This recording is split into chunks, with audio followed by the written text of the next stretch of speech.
Tout de suite, votre émission Le cours de l'histoire, présentée par Jean Lenoir. Bonjour Jean. Bonjour Stéphanie, bonjour à tous.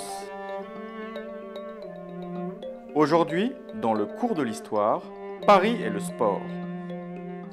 Et pour évoquer l'histoire sportive de Paris, notre invité, Pierre Barthélémy, journaliste sportif et auteur de l'ouvrage Paris, les lieux mythiques du sport.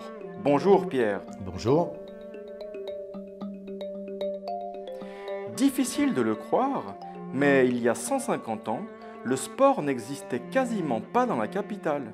Oui, c'est incroyable, mais vrai. Les principaux clubs apparaissent seulement à la fin du 19e siècle, dans l'ouest parisien. Bois de Boulogne, Neuilly, Saint-Cloud. C'est ici que se trouvent quelques lieux mythiques du sport parisien. Bien sûr, oui. Alors, si je vous dis Noah, Agassi, Oui, mais encore ? Kuerten, Federer, Nadal. Oui, évidemment. Ce sont tous des vainqueurs de Roland-Garros, le temple de la terre rouge, la terre battue. Oui, le tournoi de Roland-Garros est un championnat de tennis qui se tient annuellement depuis 1928. C'est sur son court central que les plus grands noms du tennis ont disputé des matchs historiques.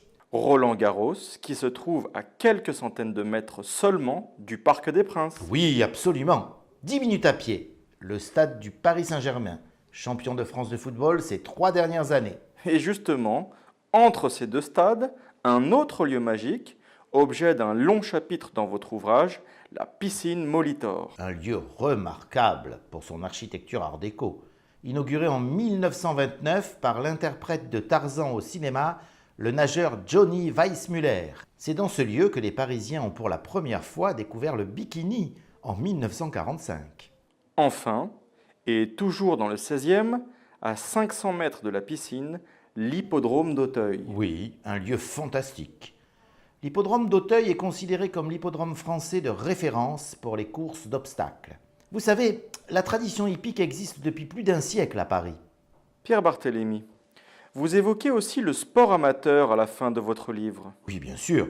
Vous savez, selon une enquête récente, 85% des Français de 15 à 75 ans déclarent pratiquer au moins une activité physique et sportive. Ah oui, les activités les plus pratiquées ? Dans l'ordre, la marche, la natation, le vélo, suivi par le footing, jogging, la pétanque et les sports d'hiver. Et qu'est-ce qui les motive à cette pratique ? Évidemment, la recherche du bien-être et d'un équilibre personnel. Mais pour la majorité des personnes, l'attrait du sport est d'être d'abord une pratique sociale. Merci Pierre. Restez avec nous. On se retrouve après cette chanson de Silmarils. Va y avoir du sport. Il va y avoir du sport, mais moi je reste tranquille. Il va y avoir du sport, mais moi je reste tranquille. Il va y avoir du sport.